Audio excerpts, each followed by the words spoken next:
Hello, my name is Thomas. Welcome to British Culture Albion Never Dies. This is a listener Q&A special. I absolutely love doing these. I did this once last year. I've done it, of course, with listener requests throughout the alphabet of Britishness, which I really want to get to again. The next letter will be V, so if you have suggestions for V, you can message me on Instagram at Fleming Never Dies, or just email me at albionneverdies@gmail.com. I love doing the listener requests. Of course, they do sometimes take a lot of time, but I put out on my Instagram, on my stories, what topics would you like me to cover? And I got so many great topics, and just enough that I knew about some of them, and just enough that I didn't know, so I've had a good week or two of looking up things about them that I thought, here it is. First rule of mass media, give the people what they want. So what topics did people ask for?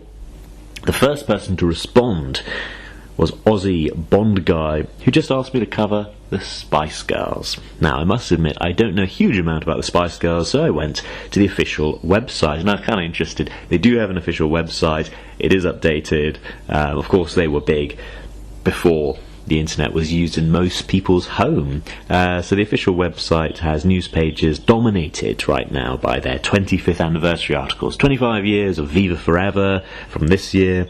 Stop was released 25 years ago. That article came out March 2023, and Spice World 25, which released in October of last year. And as ever with this type of website, there is a prolific shop where you can get such gorgeous items as the official Spice Girls Rubik's Cube for a mere £25, Batwing t-shirts, Batwing referring to the shape, nothing to do with Batman, a t-shirt for 40 quid, and then stickers for £15, considerably more expensive than the stickers you'll find on the British Culture Albion Never Dies Redbubble shop. But of course, many people who've subscribed to the newsletter by email and who gave me their address have actually received Christmas cards already with little stickers inside. Anyway, I wanted to see exactly how many stickers you'd get on the Spice Girls website, but unfortunately the link was broken, so I didn't see how many. Ooh, wow. And then just the top facts, Wannabe, released 1996, did rather well, although it first formed in 1993, struggling initially with their first manager. That's in all the bios. That poor first manager, he is referred to in every single bio I've ever seen about the Spice Girls, which is probably about both of them.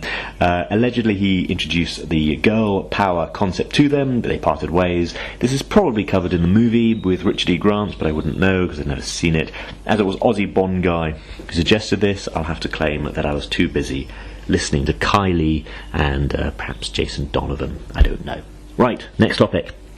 Bond Up North just asked, are we getting any Christmas specials? And to be honest, the deep dive into Christmas that I did with Caine, my friend, was so good that honestly it was such an epic, where Caine gave me the benefit of his research, talking about Christmas as it's celebrated on the continent and in different cultures compared to the UK.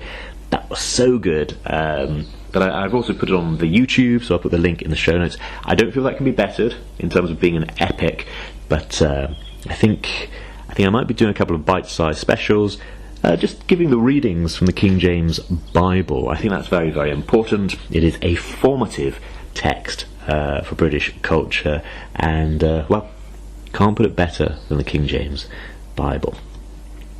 The next person to message me was Rosic_F007, who just said, Vodka Martini stories. When I look online about the Vodka Martini, because it's a bit of a thing for the James Bond community, you do see all kinds of articles about why do you shake it, why do you stir it.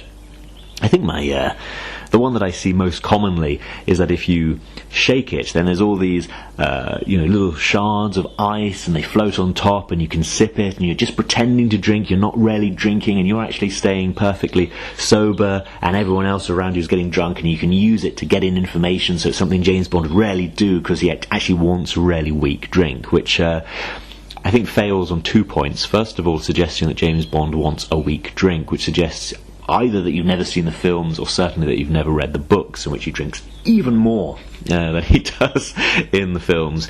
Also suggests that, I don't know, but I think if I was drinking with someone and they were spending an hour or two just sipping that top level of the vodka martini, I think I might sense there's something a bit wrong. But there we go. There's some similar claim in The West Wing that it somehow dilutes it all and has some magical effect on the alcohol, so you get much less alcohol in it, so he's actually drinking a really weak drink. Again, suggesting that the president in The West Wing, an American TV show, hasn't, again, read the books or seen the films or whatever. As for the vodka martini, shaken not stirred, does it make it terribly weak? I actually asked a very good friend of mine who has worked in bars, who gave me a slightly strange look and said, look, it really doesn't matter how you do it. If you're drinking 6 vodka martinis, whether it's shaken or stirred, it's still the same amount of alcohol.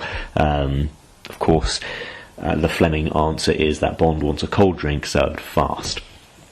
As for having it wet or dry, wet just means there's a lot of the martini, and dry just means there's a lot of the vodka. Apparently, it's in the books because Fleming was told by his doctor to drink vodka martini instead of gin martini for his health, and this is exactly the kind of doctor that we all need. You go off and drink some vodka martinis. Of course, Churchill, I believe when he visited the United States, there's a note from his doctor saying due to a medical condition he needed to take alcohol. It's difficult to specify what quantities, his doctor said, but he needs to take alcohol for his health. So again, there's a doctor we need. And indeed, I think it was Anthony Eden, Churchill's successor, who was told by his doctor he needed to go to the Caribbean for his health. So go to the Caribbean, have a drink. I don't know if this is 3 separate doctors or if this is the same guy. If it is the same guy, I really hope I can track that doctor down. But anyway, vodka martini. He had nothing to do with trying to make it weak. He just wants a cold drink fast, and he knocks them down like anything. Moving on to the next topic from Izzy Ready Goes Bond. Hello. He just asked me to do British science fiction. He said, not Star Wars, that is, in the end, American. Yeah, fair enough. I had to cover Star Wars in an earlier episode and on the YouTube just because I do love Star Wars. It came out in 1977, as did The Hitchhiker's Guide to the Galaxy. Initially a radio series, then a series of novels, the increasingly inaccurately named trilogy of 5 novels, and of course a TV show, and rather more recently a movie. Anyway, from the novel. Far out in the uncharted backwaters of the unfashionable end of the western spiral arm of the galaxy lies a small, unregarded yellow sun. Orbiting this, at a distance of roughly 92 million miles, is an utterly significant little blue-green planet whose ape-like descendants are so amazingly primitive that they still think digital watches are a pretty neat idea. Kind of tells you it's set in the 70s. On the planet Earth, man had always assumed that he was much more intelligent than dolphins because he had achieved so much. The wheel, New York, wars, and so on, whilst all the dolphins had ever done was muck about in the water having a good time. But conversely, the dolphins had always believed that they were far more intelligent than man, for precisely the same reasons. I would say that he's probably my favourite British science fiction writer, in all honesty. I believe he's written for Doctor Who, but he's best known for The Hitchhiker's Guide to the Galaxy. Slightly less well known for Dirk Gently's Holistic Detective Agency, which has been adapted twice, a small-scale British series, and then a larger-scale American series with Elijah Wood, which, for my money, was slightly better and kind of a bit truer to the unique flair that Douglas Adams had. Anyway, a rather more serious writer was Arthur C. Clarke. Now, probably best remembered among science fiction fans for creating 2001: The Space Odyssey, at least writing the novel in conjunction with the filmmakers as they created the film. And of course that became the basis of a series of novels set around the same story. And of course Rendezvous with Rama. And he has some really neat quotes, such as, every revolutionary idea seems to evoke 3 stages of reaction. They may be summed up by the phrases 1, it's completely impossible; 2, it's possible but it's not worth doing; and 3, I said it was a good idea all along. I think my favourite quote from him, however, is, 2 possibilities exist. Either we are alone in the universe, or we are not. Both are equally terrifying. again, is he ready, goes Bond, asked me to look at British science fiction. So yes, Douglas Adams, Arthur C. Clarke. I've just done 3 episodes on Doctor Who with Daniel Gaster, and Red Dwarf, another British science fiction show with a bit of a comedy angle, that will come up in December. From British Bond fan on Instagram, who was previously with the Nintendo gamer on Instagram, he asked me to do Britain pre-Roman and Christianity. So of course these are 2 different things. Constantine was proclaimed emperor in York in AD 306. So we got a bit of pagan Rome here first, then Christian Rome later. To be honest, that got me onto a bit of a rabbit hole of who first wrote about Britain. And the first person appears to have been an ancient Greek called Pytheas, who flourished around 300 BC. Now, Pytheas was a navigator, geographer, astronomer, and again, allegedly the first Greek to visit and describe the British Isles and the Atlantic coast of Europe. However, his principal work is lost, so he is mainly known about through other people's writing about him, such as Polybius. So I delved into the Encyclopaedia Britannica. I found it fascinating. He started from the Phoenician city of Gades and then kind of followed up the European shoreline to the tip of Brittany, reached perhaps Land's End in Cornwall. He wrote about the tin mines, which are of course famous in Cornwall, and claimed to have explored a large part of Britain on foot, accurately estimating Britain's circumference at around 4,000 miles or 6,400 kilometres. Now, he estimated the distance from North Britain to Massalia, now Marseille, at 1,000 miles. It's about 1,200, so pretty close, and has visited much of Northern Europe as well. So this is somebody from history who we don't know about him directly, but we know other people wrote about him. We also know what he said about Britain, so just small points. Native drinks made from cereals and honey, so I guess like mead, and the use of threshing barns compared to open-air threshing in the Mediterranean. So known for his good observations. Next, and very briefly, I was asked by Mark Hoare 007 the next M, Q and Moneypenny, which I really like as a question. We often talk about the new Bond, but who do you like to see as these characters, he asked me. For the next Bond, I'm really open. I didn't know who Daniel Craig was when he was cast. I can't think if I knew who Pierce Brosnan was outside of Bond, so I'm always up for, someone new, a fresh face. We'll be looking at their face potentially for the next 10, 20 years. Let's have somebody new and fresh. For me, the answer for M, Q and Moneypenny is split into 2. If it was the Christopher Nolan verse, Christopher Nolan tends to work with the same actors. I can see Kenneth Branagh playing M. I can see Michael Caine being Q. As for Moneypenny, he's worked with a range of really accomplished actresses. I think Elizabeth Debicki from Tenet would be an easy shoe-in. If it was, of course, the Crichton verse, the Thomas Felix Crichton verse, then recently I was impressed by Jason Isaacs in Operation Mincemeat. I did a review of that film on YouTube, so I'd love to see him as M, because Jason Isaacs played the man on whom M was based and played him so well. I'd really like to see him play M. As for Q, I think there's one role that actually would work really well with a lady in the role. So perhaps Naomi Harris could stop playing Moneypenny and come back as Q. Or, actresses I've seen, Anna Maxwell Martin or Diane Morgan. Or as for Moneypenny, again, a bit like Bond, whoever's young and up and coming. I think both roles need to be played by people who are young and perhaps accomplished in theatre, therefore I don't know them so well. But anyway, these are my rough casting choices. Right, the next one was suggested to me by Jason Kim, who just said Hannah Waddingham energy. She was in Ted Lasso and Game of Thrones, although I haven't seen much of Ted Lasso, maybe a couple of episodes. In Game of Thrones I tuned out before she appeared, so I had a quick Google. 49 years old, 180 centimetres tall, and according to Jason Kim, full of energy. He also followed up with Why do 3 lions keep letting their fans down? I have no idea. Why does Disney keep letting me down? Of course I'm invested because of Star Wars. I realise that there's millions and millions of pounds involved. I realise there's people's jobs and job security and so on, but obviously I'm just concerned about my Star Wars fix. I'm like, hang on, what's going on with Star Wars?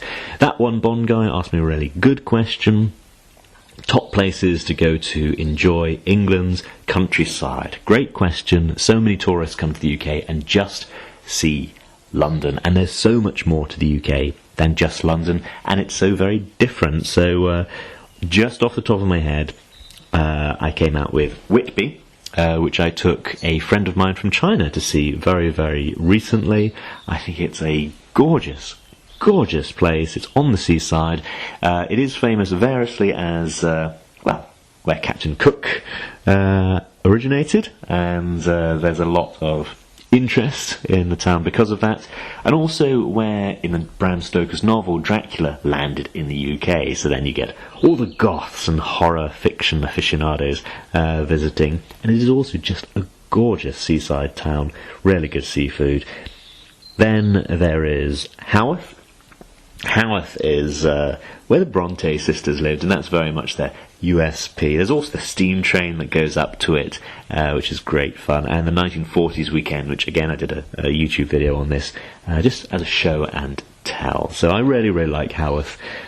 Both of these are in Yorkshire. One more from Yorkshire, Northallerton, just because it's just a really nice little village/town and well worth going.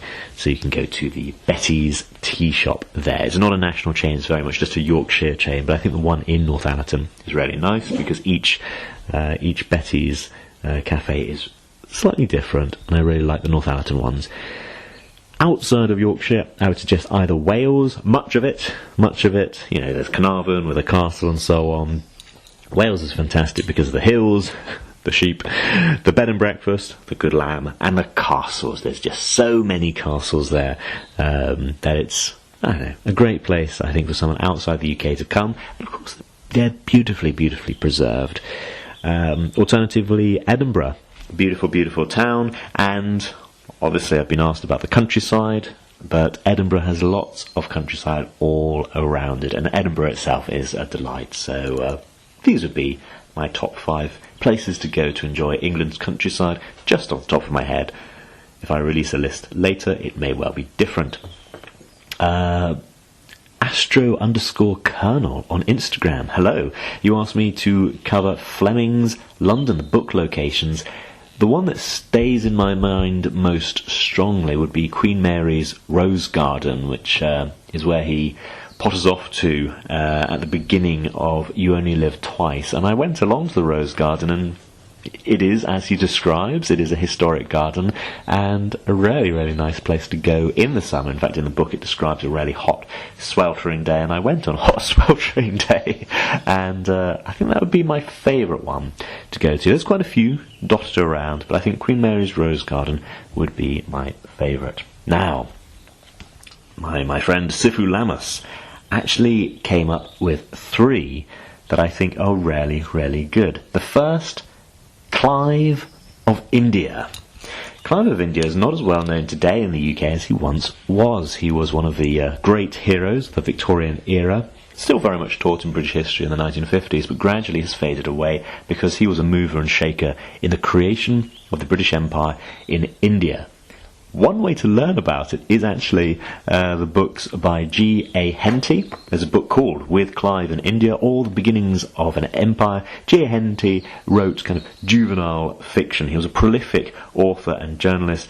He had been a war correspondent and was a master of weaving history into his kind of fictional stories about courageous young men living in difficult times, and they are rollicking good yarns. And he would often write about the great conflicts of history. Here's the blurb, the back cover copy for With Clive in India, which I just found on Amazon, which has With Clive in India. When young Charlie Marrett and his friend Peters joined the East India Company as clerks, little did they know what adventure would await them. Once in India, the pair meets Robert Clive, an employee of the East India Company who proves to be a gifted military leader. Charlie and Peters follow Clive as he leads them in the fight against the French in order to protect British interests. Along the way, Charlie forms lasting bonds with an Irishman, Tim, and an Indian, Hussein. Will Clive be able to defeat the determined French? Will Charlie and his friends survive the threat of war, tigers, and the Black Hole of Calcutta?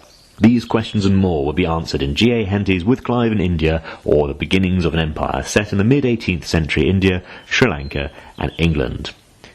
The Amazon book includes more than 120 geographical, historical, and explanatory footnotes to aid the modern reader, because all of this, of course, was very well known to young Victorian boys, but not so well known today. In fact, I find it interesting reading Victorian fiction. You have a lot about India and Indian terms and words that were obviously very well known at the time, but obviously we don't teach Hindi. Of course, not to suggest that Hindi was in day-to-day use in the UK. However, the largest Hindi library in the world is actually in the UK, and that, of course, was built in the 19th century.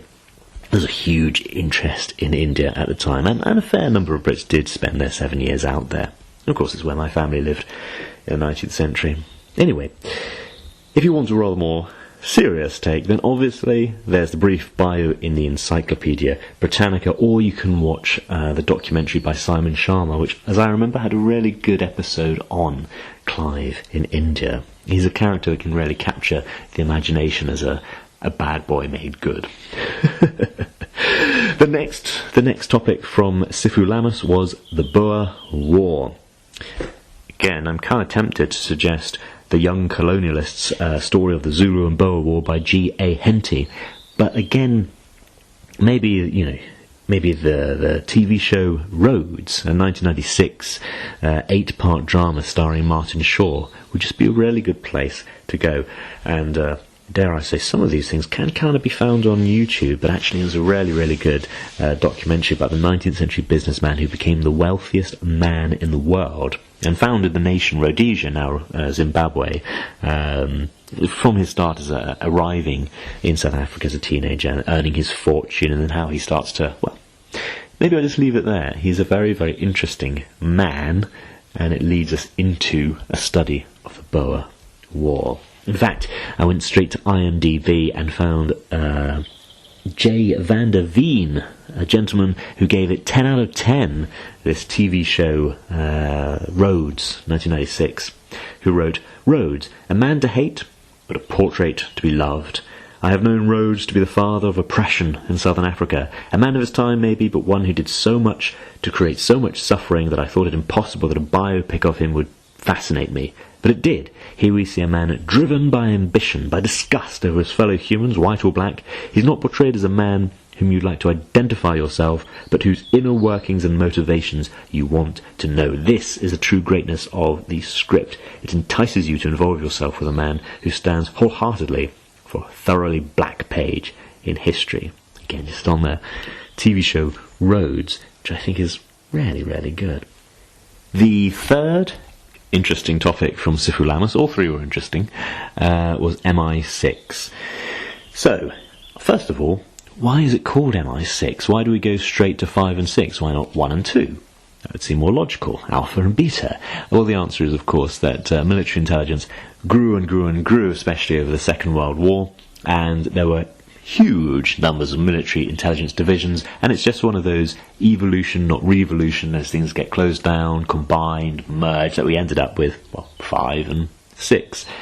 When I was a manager, it was once, I was given 350 feedback, right? So everyone who worked for me, people who worked with me, everyone gives me feedback, it gets anonymised, some of it gets selected, given back to me. And one of them, which I knew to be from a Chinese colleague, was that Thomas prefers evolution to revolution. Entirely correct. I like to, first of all, announce an issue, then I'd announce what kind of problems we might have in terms of solving it, what resources we have, gradually kind of create a possible plan, get buy-in from everyone involved, all that kind of thing, and gradually work towards a solution which we might have visualised at the beginning, but you'd move towards there and involve as many people as you could to get hopefully a better solution, rather than just walking in and saying, right, everything's changing today.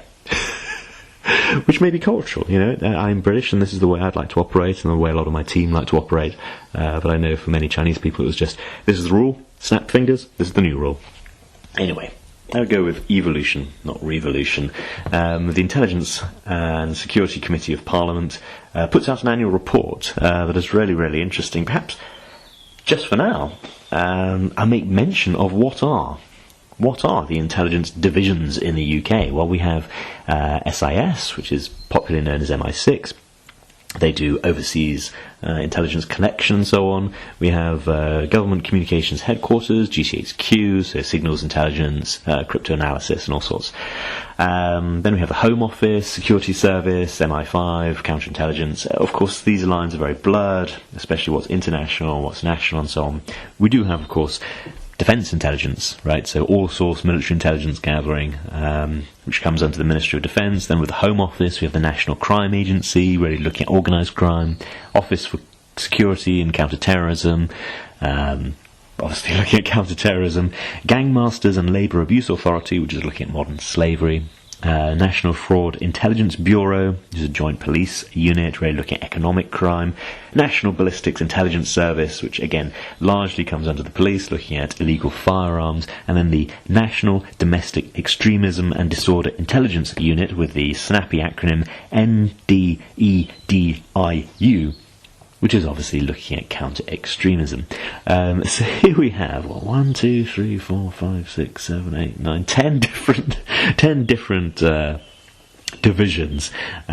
Only fair that most people would focus on MI5 or MI6, but you can find the full report online. We are a democracy, as M says in Spectre. We are accountable to those we pledge to defend. Or was it Skyfall where he said that?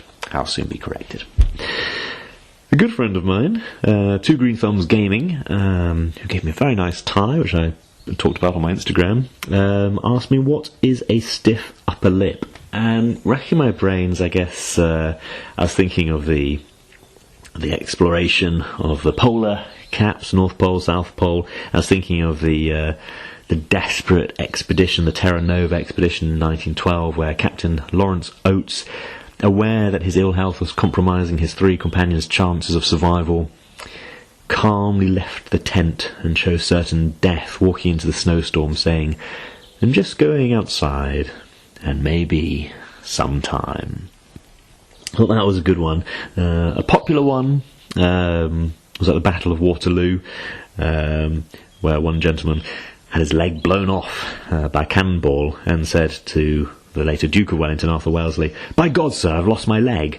To which Arthur Wellesley replied, "By God, so you have." And then, of course, there's the Spanish Armada, where Francis Drake was told that the Spanish were coming, and he said, "I shall finish my game, then beat the Spanish." And he did, However, I then looked online just to see, and yep, all of these have been covered in Ian Hislop's Stiff Upper Lip documentary, originally created for BBC Two, 3-part documentary. Yes, it's on YouTube. I find Ian Hislop's documentary is absolutely fantastic, and he looks at the cultural life of the UK. I believe he's done Scouts, and he did the Workers and the Shirkers, looking at inequality in the UK and that debate over time. And well, I've got it bookmarked. I hope it doesn't get taken down too soon. Obviously, I respect copyright and all that kind of thing, but I just hope I get a chance to see Ian Hislop's Stiff Upper Lip. Also, I asked people on Instagram what is the best ever double act, and this is a very informal poll, but I got answers such as the two Ronnies, Morecambe and Wise, the two Ronnies, Shearer and Sheringham, and the Chuckle Brothers, Morecambe and Wise. One gentleman with very strong views said anyone who says Ant and Dec should be publicly named, shamed and shot. Well, I'm not protecting anyone. Nobody else mentioned Ant and Dec. I do quite like this. Analyse this, Mr. Bond, said Fry and Laurie. And Philip Sander suggested Jeeves and Wooster, which is of course Fry and Laurie as well.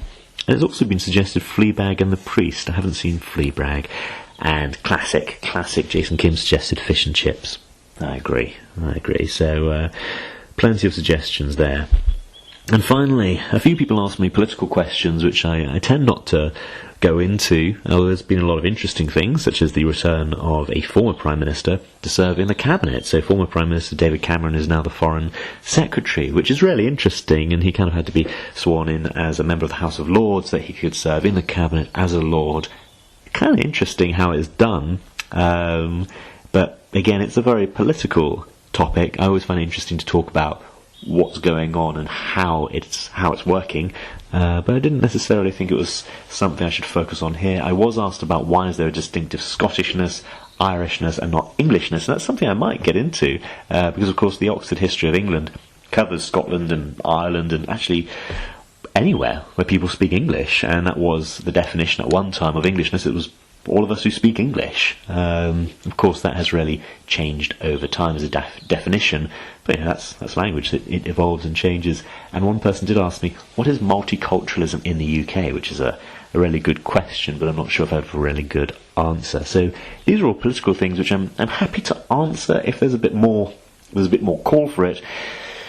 But if not, I might leave it to podcasts that focus on politics in the UK. And finally, in Bond news, Netflix seems to have gotten Bond wrong. The Crown has Diana listening to two princes talk about GoldenEye N64, but of course it released much later. Not the first time the Crown has made some kind of mistake, but this is, to my knowledge, the first Bond mistake it's made. Right.